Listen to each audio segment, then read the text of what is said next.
सकता है। और यही कारण है कि लगातार उज्जैन से लगाकर कानपुर तक वो एक कड़ी सुरक्षा घेरा में लाया जा रहा था। खुद एसटीएफ के कमांडोज लगाए गए थे उसकी सुरक्षा में, लेकिन इस दौरान जब तेज रफ्तार के कारण गाड़ी पलटती है तो उस दौरान विकास को ये लगता है कि एक बड़ा मौका मिला है। ऐसे में वो पुलिस कर्मी जो उसके साथ बैठे होते हैं, क्योंकि उस गाड़ी में जिसमें विकास था उसमें एक सब इंस्पेक्टर, एक एसआई और एक कांस्टेबल था, तो उसके पास हथियार थे, तो वो पिस्टल छीनने की कोशिश करता है, जिसके बाद पुलिस कर्मियों द्वारा उसे घेरा जाता है और उसे ये कोशिश की जाती है कि उसका सरेंडर कराया जाए। लेकिन जब सरेंडर वो नहीं करता है तब उसके ऊपर फायर किया जाता है, जिसमें बताया जाता है कि 4 गोली विकास दुबे को लगी है, एक सर में है, एक सीने पे है, और जिसके कारण उसको अस्पताल में भर्ती कराया गया, जहां पर डॉक्टरों द्वारा मृत घोषित कर दिया गया। तो कुल मिलाकर अगर देखा जाए तो जो उसका आपराधिक इतिहास रहा है, जिस तरह से वो अपराध करता रहा है, ठीक उसी अंदाज में एक बार फिर उसने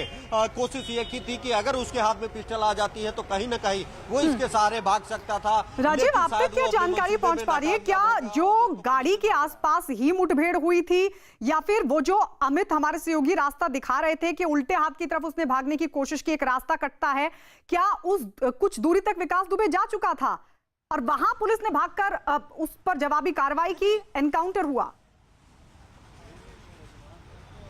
देखिए, पुलिस को इस बात का, पुलिस सूत्रों की माने तो उन्हें इस बात का अंदेशा भी नहीं था कि इस तरह का कोई हादसा होगा। लेकिन जब गाड़ी पलटी तो विकास दुबे, क्योंकि गेट खुल गया और विकास दुबे दूसरी साइड भाग रहा था, उसके हाथ में पिस्टल आ चुकी थी और ये अंदेशा था कि कहीं ये फायर ना करने लगे। तो ऐसे में उसको कोशिश की गई, उससे पिस्टल छीनने की कोशिश की गई और उसे घेरा गया और कहा गया कि आप सरेंडर कर दो, क्योंकि उसके हाथ में पिस्टल थी, तो जिसके कारण पुलिस को फायर करना पड़ा जब उसने सरेंडर नहीं किया। और उसी में वो उस गोली लगने से घायल हुआ, जिसे हॉस्पिटल में अब मृत घोषित कर दिया गया। तो कुल मिलाकर अगर देखा जाए तो जिस बात का अंदेशा शुरुआती दिनों से लगाया जा रहा था, पुलिस को अलर्ट भी किया गया था कि अगर जो टीमें विकास दुबे को खोजने में लगी हैं वो अलर्ट रहे, क्योंकि उसके पास हाईटेक वेपन्स हो सकते हैं, ऑटोमेटिक वेपन्स हो सकते हैं। लेकिन उज्जैन से जब पुलिस लाई तो उसके पास कोई वेपन्स नहीं था, जामा तलाशी के बाद लाई। तो ऐसे में उसने खुद ये कोशिश की कि अगर वो पुलिस का वेपन छीनने में कामयाब हो जाता है और उसमें अच्छी खासी कॉटेज रहती है तो कहीं ना कहीं वो बच निकलने में कामयाब हो जाएगा, क्योंकि जहां पर मुठभेड़ हुई है, जहां पर ये एक्सीडेंट हुआ है, वहां पर भागने की कई संभावना थी और भागा जा सकता। और यही कारण है कि मौके का फायदा उठाकर विकास दुबे भागना चाहता था, लेकिन क्योंकि लगातार उसके पीछे एसटीएफ के कमांडोज थे, एसटीएफ की पूरी टीम थी और भारी संख्या में सुरक्षा बलों के होने के कारण, पुलिसकर्मियों और एसटीएफ की टीम होने के कारण वो अपने मंसूबे में नहीं कामयाब हो सका और आखिर उसको जो एसटीएफ की गोली लगी उसके कारण उसकी मौत हो गई। तो कहीं ना कहीं अगर देखा जाए तो ये एक पुलिस को एक बड़ी सफलता बताई जा रही है। राजीव, जैसा कि हम तस्वीरों में देख रहे हैं, पहले तो गाड़ी से निकलने में भी काफी वक्त लगा होगा, यानी मुठभेड़ में वक्त तो लगा होगा, क्योंकि गाड़ी जिस तरीके से पलटी है उसमें से पहले बाहर निकलना सभी का, विकास दुबे का कोशिश करना भागने के लिए, उसके बाद पुलिसकर्मी भी निकले होंगे, फिर उस पर फायरिंग हुई होगी। ये फायरिंग, जो काफिला पीछे चल रहा था, कुछ कमांडोज आगे भी चल रहे थे, उनकी तरफ से फायरिंग हुई या फिर जो जवान उसके साथ मौजूद थे, जिनका कहा जा रहा है कि वो जख्मी भी हुए हैं, उनकी तरफ से फायरिंग हुई थी? देखिए जब ये काफिला जा रहा था और अचानक बीच काफिले की जब गाड़ी पलटती है तो उस दौरान किसी ने सोचा भी नहीं था कि गाड़ी पलटी हुई है। तो पहले ये कोशिश की गई कि उसमें जो लोग फंसे हैं वो किसी तरह बाहर निकले, और जैसे ही विकास दुबे उस पलटी हुई गाड़ी से बाहर निकलता है तो वो क्योंकि एक पुलिसकर्मी उसमें फंसा होता है तो उसकी पिस्टल ये छीनने की कोशिश करता है और बताते हैं कि पिस्टल इसके हाथ तक पहुंच भी जाती है, जिसके बाद ये पूरा घटनाक्रम पीछे की गाड़ी में मौजूद एसटीएफ के कमांडोज और पुलिसकर्मी देख रहे होते हैं। ऐसे में उसको ललकार कर ये कोशिश की जाती है कि वो सरेंडर करने की कोशिश करे, भागने की कोशिश न करे। लेकिन लाख कोशिशों के बावजूद जब पुलिस को ये लगता है कि ये फायर करेगा और फायर करने की कोशिश की जाती है, उसी की जवाबी कार्रवाई में एसटीएफ के कमांडोज और पुलिसकर्मी जो फायर करते हैं उसमें ये विकास दुबे को गोली लगी है और उसी में विकास दुबे मार गिराया गया है। तो कुल मिलाकर अगर देखा जाए तो ये शायद जो कहा जा रहा था कि वो अंतिम समय तक बचने का पूरा प्रयास करेगा, और यही कारण था कि उसको ये लग रहा था शुरुआती दिनों में कि जब तक वो पुलिस की गिरफ्त में नहीं आएगा तो शायद उसे पुलिस नहीं पकड़ पाएगी। लेकिन जब जिस तरह से मुख्यमंत्री योगी आदित्यनाथ खुद लगातार इस घटनाक्रम पर नजर बनाए हुए थे, उत्तर प्रदेश पुलिस और एसटीएफ की सैकड़ों टीमें, दर्जनों टीमें लगातार जो इस जुड़े अपराधी हैं उनकी तलाश में जुटी हुई थी। जिस तरह से ताबड़तोड़ इनकाउंटर किए जा रहे थे, विकास दुबे समेत 6 लोगों को जो इस घटनाक्रम में शामिल थे उनको मार गिराया गया है। तो ये सब देख के कहीं न कहीं विकास दुबे डरा हुआ था और यही कारण था कि उसने सेफ गिरफ्तारी देने के लिए ही उज्जैन पहुंचा और उज्जैन में महाकालेश्वर का दर्शन करने के बाद उसने गिरफ्तारी दी, जिसको लेकर कई राजीव, मैं एक बार फिर से घटनाक्रम पर ही लौट रही हूँ, और उस पूरी जो घटना स्थल है उसको भी समझने की कोशिश करते हैं। यानी विकास दुबे को जब ये मौका मिला तो जो गाड़ी का ऊपर का हिस्सा है, मुमकिन रहा होगा कि उस हिस्से में विकास दुबे बैठा होगा, तभी उसने निकलने की कोशिश, क्योंकि हालांकि पुलिस ब्रीफिंग करेगी, प्रेस कॉन्फ्रेंस करेगी तो ये चीजें बताएगी, लेकिन अगर हम शुरुआती तौर पर समझें तो शायद उस हिस्से में विकास दुबे बैठा होगा जो हिस्सा ऊपर की तरफ है, और वहां से उसे निकलने की कोशिश की होगी, क्योंकि अगर नीचे होता तो वक्त ज्यादा लगता, ऐसे में उसको भागने का मौका नहीं मिलता। देखिए, जो पुलिस सूत्रों की माने तो विकास दुबे को बीच में बिठाया गया था। हाँ। बीच वाली सीट पे विकास दुबे था और अगल बगल में पुलिसकर्मी मौजूद थे, और आगे वाली सीट पे एक सब इंस्पेक्टर और ड्राइवर था।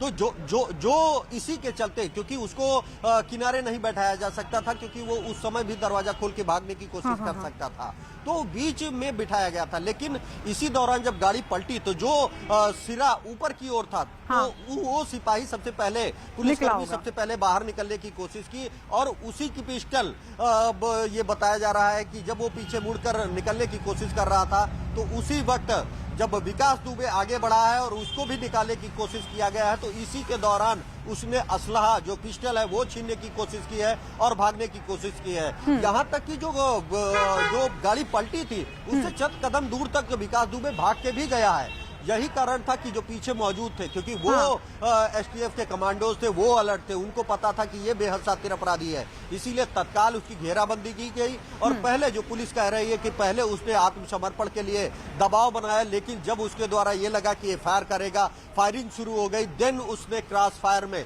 उसको गोली चलानी पड़ी और उसमें 4 गोलियां लगने के कारण विकास दुबे की जो है वो मौत हो चुकी है। क्योंकि जो गोलियां भी लगी हैं वो सर में लगी है, सीने में लगी है, और ऐसे में गोली लगने के बाद ये संभावना जताई जा रही थी कि शायद विकास दुबे का बच पाना मुश्किल होगा, और यही हुआ भी। डॉक्टरों ने उसे मृत घोषित कर दिया है। तो कुल मिलाकर जो ये कहा जा सकता है कि जो जराइम की दुनिया में आने से बाद तक, जराइम की दुनिया में कदम रखने से अब तक, मरने तक, वो अपने सातिराना अंदाज में रहा, और उसी तरह जिस तरह वो दुस्साहस का नजारा पेश करते हुए अन्य आपराधिक घटनाओं को अंजाम देता रहा, उसी तरह वो अंतिम दौर तक उसने पिस्टल छीनकर बचने की कोशिश की। लेकिन क्योंकि एसटीएफ की टीम अलर्ट थी, ऐसे में जो एसटीएफ के जवान थे, जो कमांडोज थे, वो उन्होंने उसको मार गिराया है। तो कुल मिलाकर अगर देखा जाए तो ये एक बड़ी कामयाबी बताई जा रही है, क्योंकि अब विकास दुबे के एनकाउंटर के बाद उन तमाम लोगों पर भी शिकंजा कसा जाएगा। हालांकि जो सबसे अहम बात है कि इस दौरान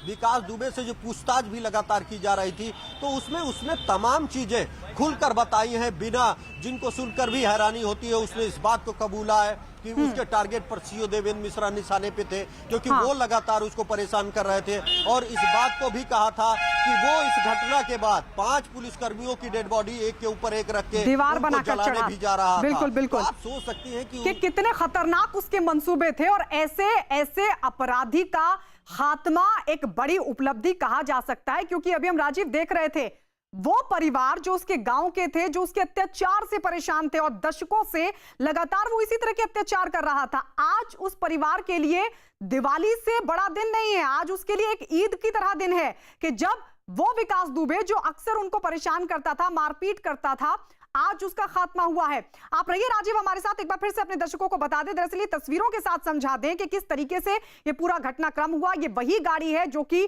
पलटी थी, इसमें विकास दुबे सवार था, विकास दुबे के अगल बगल में पुलिसकर्मी मौजूद था, और एक पुलिसकर्मी आगे वाली सीट पर ड्राइवर के साथ बैठा हुआ था। लेकिन अचानक से ये गाड़ी पलट गई, और उसके बाद जाहिर है जो जख्मी पुलिसकर्मी था उसने निकलने की कोशिश की, और उसी की पिस्टल को छीना होगा विकास दुबे ने, और उसके बाद वो यहां से निकलता है, भागने की कोशिश करता है, कुछ दूरी तक भी पहुंचा, लेकिन आगे और पीछे की साइड जो कमांडो दस्ता चल रहा था, जो कमांडोज थे एसटीएफ के, वो बाहर आते हैं, और उसके बाद विकास दुबे को कहते हैं कि वो सरेंडर कर दे, आत्मसमर्पण कर दे। इस चेतावनी के बाद जब विकास दुबे नहीं माना, तो उसके बाद उस पर फायरिंग कर दी गई। बताया जा रहा है कि 4 गोलियां विकास दुबे को लगी, सर में भी लगी, ब्रेन हैमरेज हुआ, अस्पताल ले जाया गया, डॉक्टर ने उसको मृत घोषित कर दिया। लेकिन अब डिटेल्स क्या रही, असल में ये पूरा घटनाक्रम किस किस तरीके से हुआ, इसकी जो पूरी जानकारी है वो पुलिस प्रेस कॉन्फ्रेंस के जरिए देगी। लेकिन एक बार फिर से हम इन तस्वीरों के जरिए आपको दिखा रहे हैं, वो दुर्दांत अपराधी जिस पर 5 लाख का इनाम था,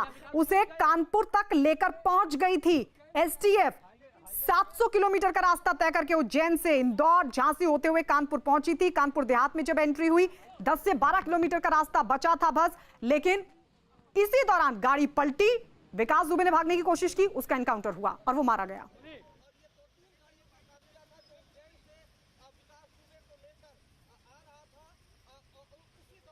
तो बताया जा रहा है कि कंधे, सीने और पेट पर विकास दुबे को गोली लगी।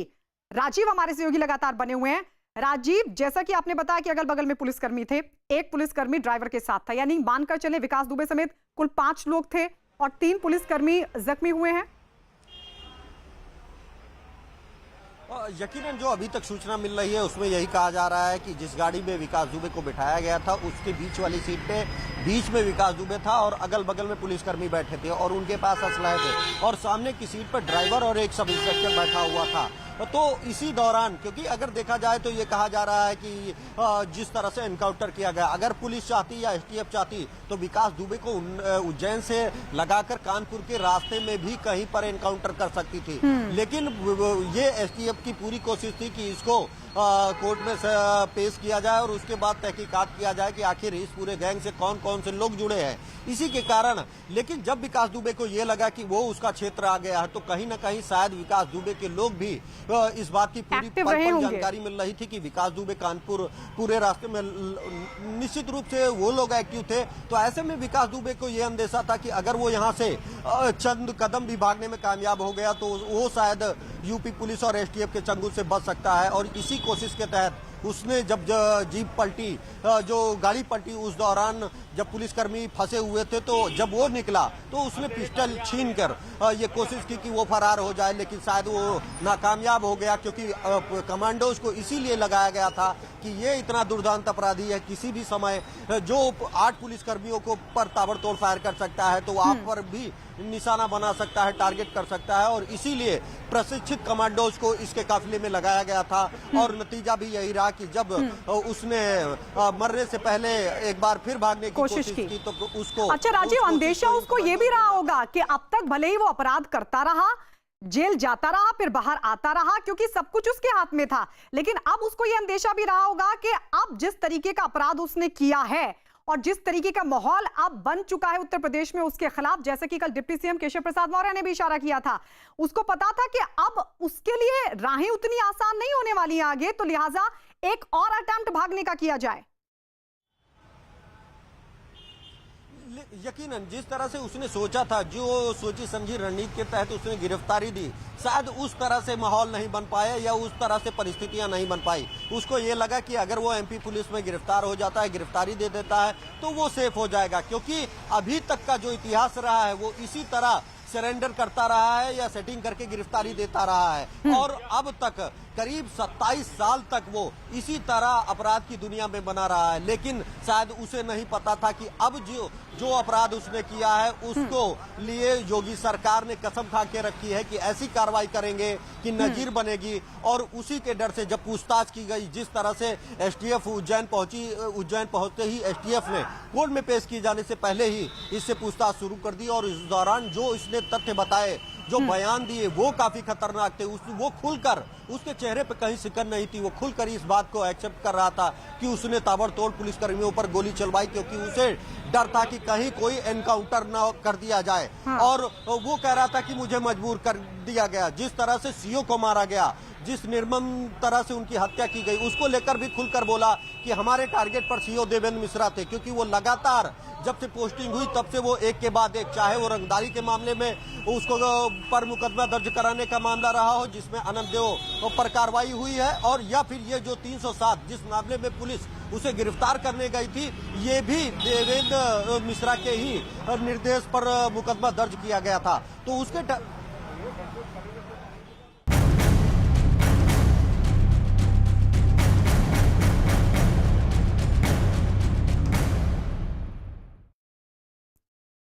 कानपुर वाला विकास खल्लास। जी हां, कानपुर में ही उसका काम तमाम इसलिए हो चुका है क्योंकि उसने भागने की कोशिश की थी।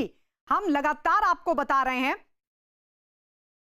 कि किस तरीके से विकास दुबे का एनकाउंटर हुआ है। सौरभ हमारे सहयोगी विकास दुबे के घर के बाहर मौजूद हैं, उनके पास चलते हैं। सौरभ, जरा बताइए वहां पर अब किस तरीके की हलचल आपको देखने को मिल रही है?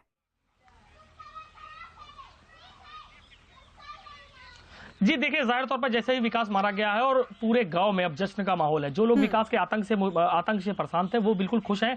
उनका कहना ये है कि उनके लिए आज का दिन दिवाली और ईद से कम नहीं है, चूंकि वो आज खुल करके जश्न मना सकते हैं। यहां तक लोगों ने कहा कि इस देश को आजाद हुए सालों हो गए, तो 1947 में देश आजाद हुआ था, लेकिन असली आजादी इस गांव की आज हुई है 2020 में, जब आतंक का पर्याय विकास मारा गया है। हमारे साथ एक पीड़िता है, इसके पास वो एप्लीकेशंस हैं जो इसने उस वक्त उस दौर में 2013 में मुख्यमंत्री को भी दी थी। उसके अलावा तमाम मंत्रियों को देने वाली एप्लीकेशन है। सालों का ये सिलसिला है इस लड़की का, क्योंकि इसके पिता को विकास ने पूरे गांव में मारा था, पूरे गांव में मारते हुए घुमाया था, और उसका गुनाह सिर्फ इतना था कि विकास का काफिला निकल रहा था और जनाब उन्होंने आंखें मिला दी। तो ये इतना बड़ा गुनाह हो गया कि उसके साथ ऐसा कार्य हुआ। ये बहुत मासूम थी उस समय, इसकी कम उम्र थी, लेकिन आज भी इनके पास वो फैक्ट्स हैं। हम सीधे उससे बात करते हैं। क्या नाम है आपका? सबीना।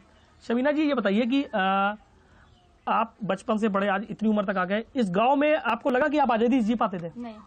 क्यों, आखिर ऐसा क्या था? उसका असर क्या है, मतलब खौफ इतना ज्यादा है सबके अंदर, तो उसकी वजह से कोई आजाद नहीं है। अच्छा, ये बताइए कि आपके सामने कभी ऐसा मंजर हुआ कि आपके सामने आपके भाई या पिता को कभी उसने पीटा हो, या उसके गुर्गों ने? बहुत बार ऐसा हुआ सर, मेरे चाचा को भी बहुत बार मारा। 2009 में चाचा को मारा, चाचा को बचाने के बाबा को भी मारा, दादी को भी मारा, पापा को भी मारा, सबको मारा है उसने।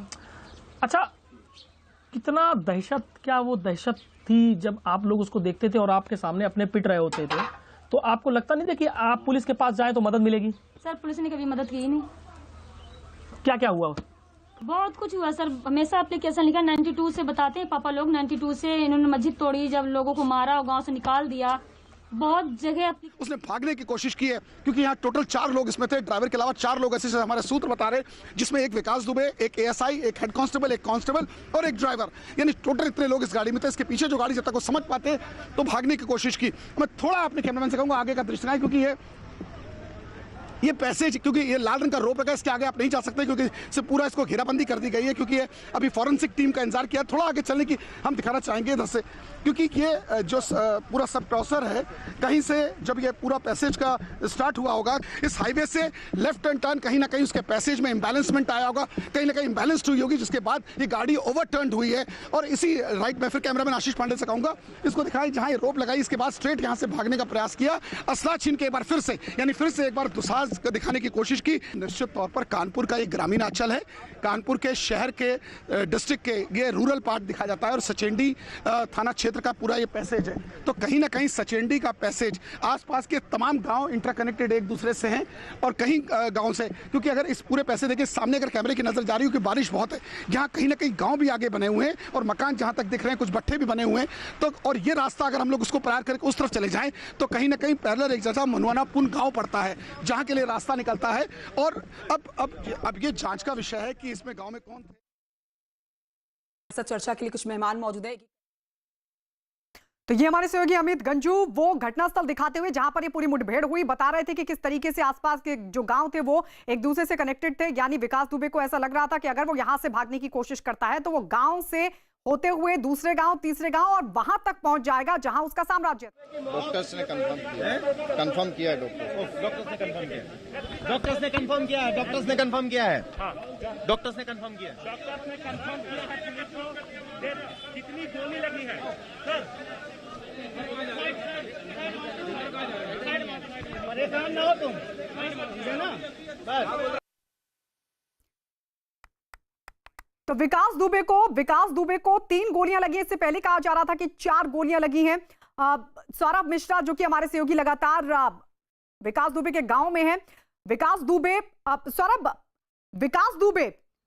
अक्सर ये दावा करता रहा कि उसको पूरे गांव का सपोर्ट है। दरअसल अब जो शबीना बता रही हैं उसके अत्याचार की कहानी, उससे पता चलता है कि वो सपोर्ट नहीं था, वो दहशत थी। और यही वजह कि विकास दुबे के खात्मे के बाद आज वो आजाद महसूस कर रही हैं खुद को।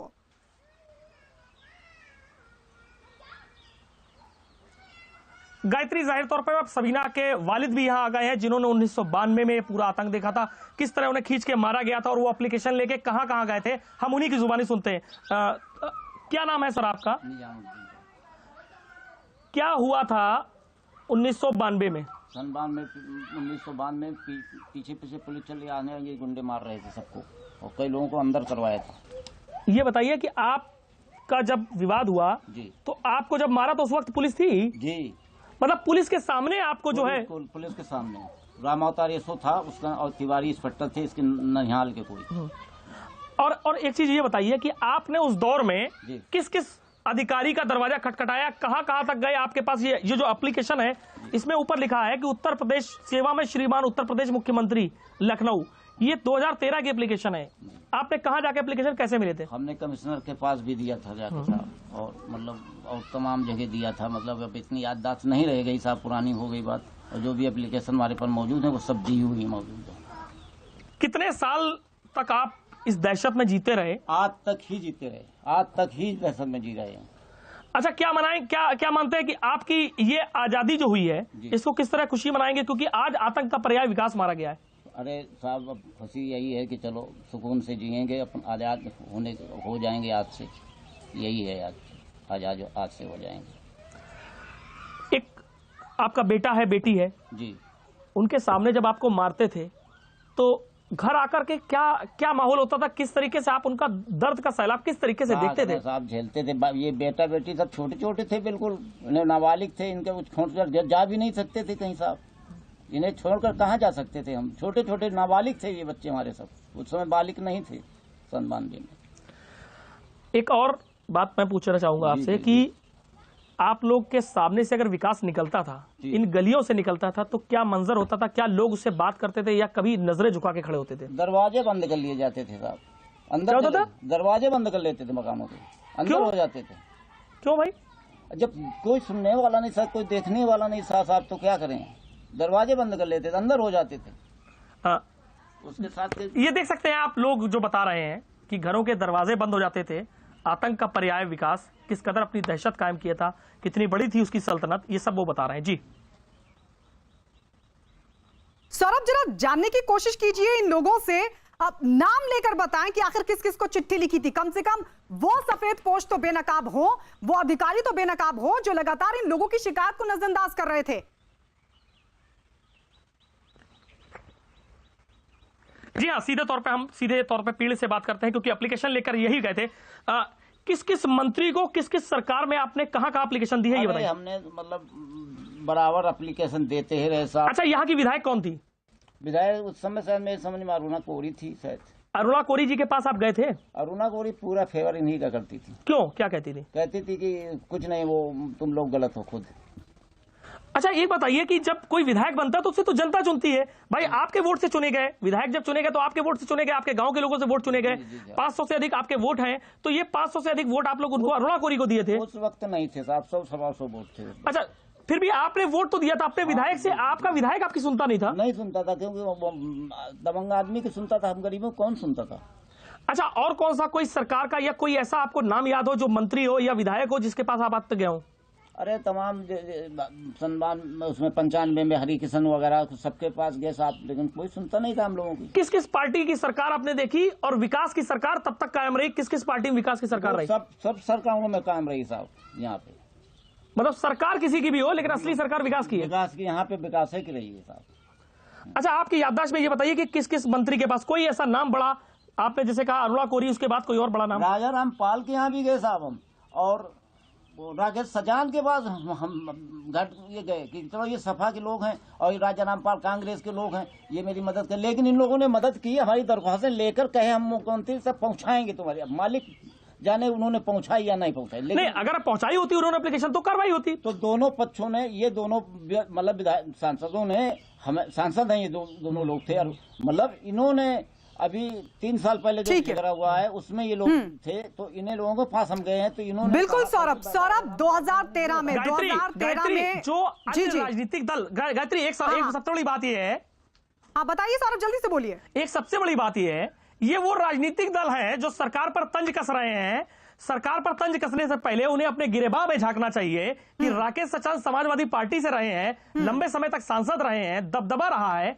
ये राकेश सचान के पास गए, अरुणा कोरी मंत्री रही है समाजवादी पार्टी में, उनके पास गए और इन्होंने साफ तौर पर आरोप लगाया कि अरुणा कोरी उससे भाई की तरह राखी बंधवाती थी और एक कुख्यात अपराधी को अपना भाई बनाया था, क्योंकि वो भाई सिर्फ भाई नहीं था बल्कि एक भाई ऐसा था जिसे गुंडा भाई कहते हैं, जो उनकी रक्षा शायद बिल्कुल असलों से सौरभ, करता सबीना होगा। ने भी जिक्र और इसके किया अलावा इन्होंने और एक उनके और वालिद आरोप ने भी लगाया है। जिक्र किया कि 2013 में भी उन्होंने शिकायत की थी। 2013 में किसकी पार्टी की सरकार थी ये सब जानते हैं और उसके बाद अब तंज कसा जा रहा है अखिलेश यादव की तरफ से। लेकिन सौरभ, आप जहां पर मौजूद है उससे ठीक पीछे विकास दुबे का घर है, जरा वहां से निकलकर आप दिखाने की तो जरा कोशिश कीजिए विकास दुबे का वो घर जहां पर वो खुद पला बड़ा भी हुआ और उसका अपराध भी पला बड़ा हुआ।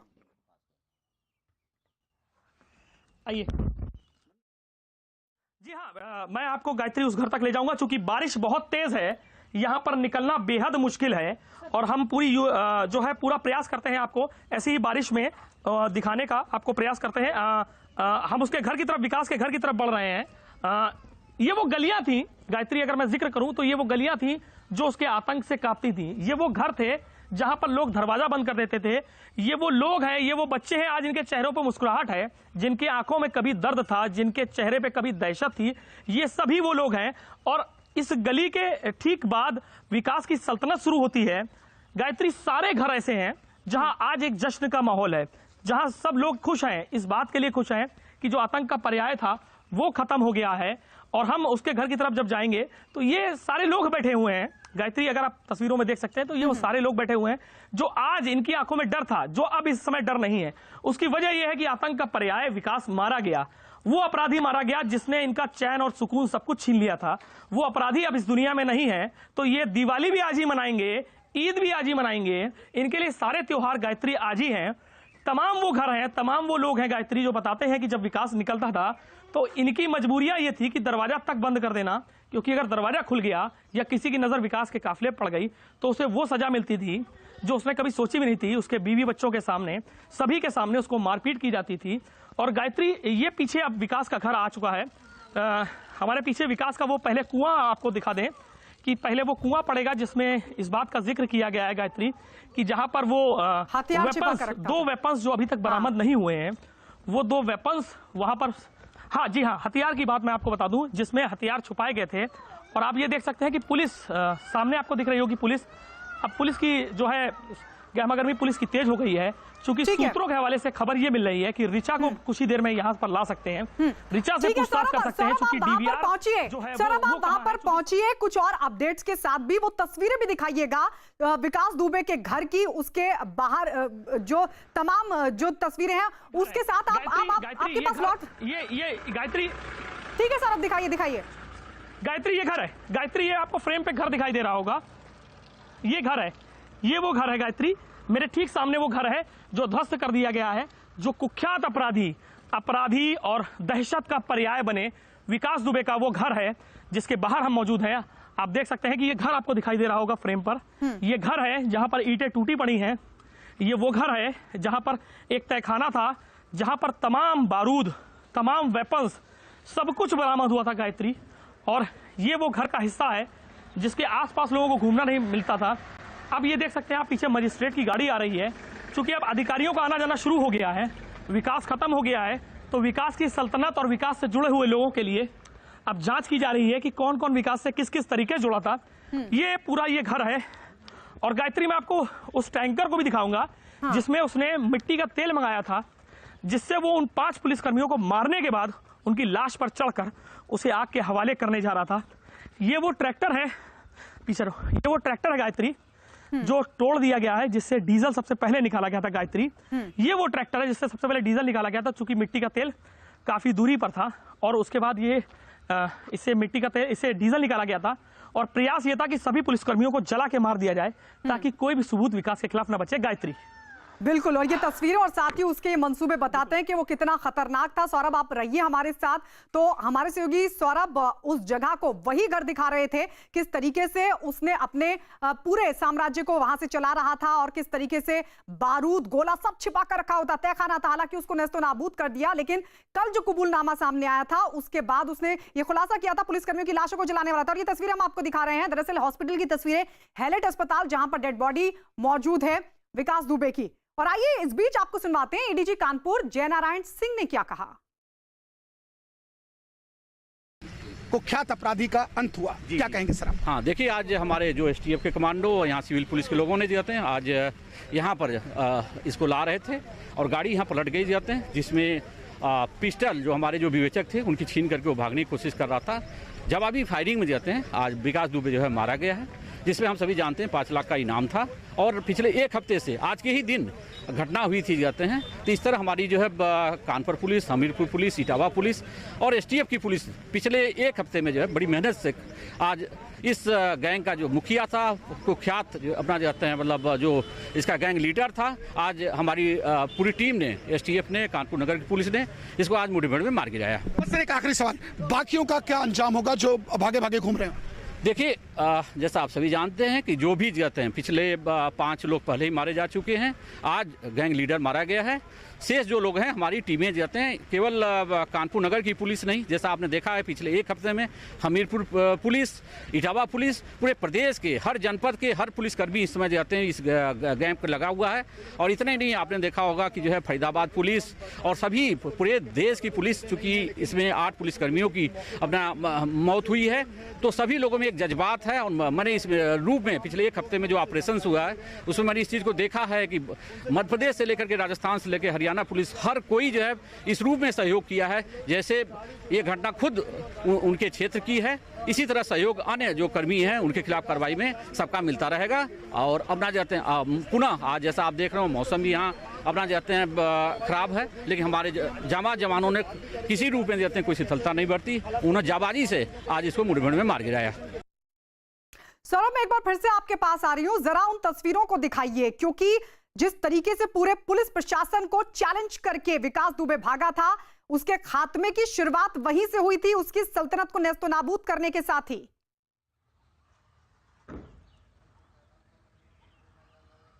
हाँ जी, हाँ, मैं दिखाता हूं आपको। ये पीछे ये ट्रैक्टर है और ये पीछे पूरा मकान है। ये वो लग्जरी दोनों गाड़ियां हैं जो आप शायद कबाड़ के रूप में आपको दिखाई दे रही होंगी। ये फॉर्च्यूनर गाड़ी है, उसके बगल में एक और गाड़ी खड़ी हुई है, और ये 2 गाड़ियां हैं जो उसकी लग्जरी गाड़ियां थी। इन दोनों को ही तोड़ कर दिया गया है। और इसके साथ ही साथ ये जो इमारत जो है वो भी पूरी तरह ध्वस्त कर दी गई है। तो इसकी सल्तनत को, लेकिन गायत्री, ये एक बड़ी लापरवाही भी कहेंगे कि आखिर 2-2.5 दशक तक एक अपराधी किस तरह खुलेआम घूमता रहा, और जब पुलिस पर हमला हुआ और वो अपराधी ये भूल गया कि ये सरकार योगी आदित्यनाथ की सरकार है, जिसने साफ तौर पे कहा है कि अपराधियों के लिए हमारे प्रदेश में कोई जगह नहीं है। अगर भाग सकते हैं तो आप भाग जाइए, नहीं तो आप भगवान के पास जाने के लिए रास्ता ढूंढ लीजिए, क्योंकि अगर आप पुलिस पर हमला करते हैं तो निश्चित तौर से जवाब में आपको गोली से ही दिया जाएगा और कतई बर्दाश्त नहीं किया जाएगा। तो ये गलतफहमी थी विकास दुबे की। उसने सोचा कि जैसे पिछली सरकारों में उसने मनमानी की, पहले की सरकारों में उसने मंत्रियों से साठगांठ कर अपना साम्राज्य कायम किया, वैसे ही अभी लगातार जारी रहेगा। और इस पूरे हत्याकांड में गायत्री सबसे बड़ा दोषी विनय तिवारी है, क्योंकि विनय तिवारी ने ही पूरी ये मुखबरी करी थी। अब एसटीएफ ने साफ तौर पे खोल दिया है, अधिकारियों ने साफ तौर पे खोल दिया कि विनय तिवारी ने किस तरह से अपने विभाग के संग गद्दारी करते हुए चंद सिक्कों में अपने ईमान को बेचा था। और इसके पीछे जो जानकारी आ रही है गायत्री, दरअसल बात यह थी कि विनय तिवारी की सीओ से बिल्कुल भी पटरी नहीं खा रही थी, चूंकि वो गलत गतिविधियों में थे, पैसा लेने की गतिविधियों में थे, तमाम वो अपराधों में जुड़े थे जिसको लेकर सीओ नाराज थे। और उसने विनय तिवारी ने एक अच्छा रास्ता ढूंढा कि उसने मुखबरी करी विकास को कि तुम्हारा पुराना दुश्मन आ रहा है। सौरभ आपके पास आ रहे हैं और इस सब के बीच एक अहम खबर मिल रही है कि विकास दुबे मामले में सुप्रीम कोर्ट में याचिका दाखिल की गई है। याचिकाकर्ता वकील का नाम घनश्याम उपाध्याय बताया जा रहा है और वो उनका कहना है कि वो आज सुनवाई की ही मांग करेंगे। कल दाखिल याचिका में विकास को एनकाउंटर से बचाने की मांग की गई थी, उसके घर मॉल को ढहाने के मामले में एफआईआर दर्ज करने, पूरे मामले की जांच सीबीआई को सौंपने की भी मांग की गई है। एहतेशाम हमारे सहयोगी जुड़ गए हैं। एहतेशाम, तो क्या ये याचिका कल दाखिल की गई थी? बिल्कुल, ये याचिका कल दाखिल की गई थी जिसमें ये आशंका जताई गई थी कि पुलिस शायद विकास उपाध्याय, माफ कीजिएगा, विकास दुबे की हत्या कर सकती है या इनकाउंटर कर सकती है। तो इसलिए सुप्रीम कोर्ट की निगरानी में ये सारी जांच हो, और इससे पहले भी जो पुलिस की कार्रवाई रही है उसके खिलाफ इस पूरे मामले में उन्होंने सीबीआई जांच की मांग की थी। लेकिन ये याचिका दाखिल करने के बाद अब एनकाउंटर हो गया है, यानी कि जो उनकी आशंका थी याचिकाकर्ता की वो सही निकली है। तो अब उनका कहना है कि आज वो सुप्रीम कोर्ट से समय मांगेंगे कि इस मामले की जल्द से जल्द सुनवाई की जाए और इस पूरे प्रकरण की सीबीआई से जांच की जाए। जी एहतेशाम, तो विकास दुबे एनकाउंटर मामले में सुप्रीम कोर्ट में याचिका कल दाखिल की गई थी और याचिकाकर्ता का कहना है कि वो सुप्रीम कोर्ट में अब इस पूरे मामले की, जब अब विकास दुबे का एनकाउंटर हो चुका है, इस पूरे मामले में सुप्रीम कोर्ट से मांग करेंगे कि इसकी जल्द से जल्द सुनवाई हो। तो लगातार हमारे सहयोगी सौरभ मिश्रा हमारे साथ बने हुए हैं विकास दुबे के उस घर से, उस साम्राज्य से जहां उसने बड़ा अपराध, कानून के रखवालों की हत्या करने जैसा जघन्य अपराध किया था और उसके बाद लगातार भागा फिर रहा था पुलिस के खौफ से, और उसके बाद आज उसका एनकाउंटर हुआ। सौरभ, एक बार फ्लैशबैक में जरा दर्शकों को समझाइए तो 2 जुलाई की रात और उसके बाद 3 जुलाई को जिस तरीके से उसके पूरे साम्राज्य को पुलिस की तरफ से नेस्तो नाबूद किया था, वो तस्वीरों के साथ बताइए जरा।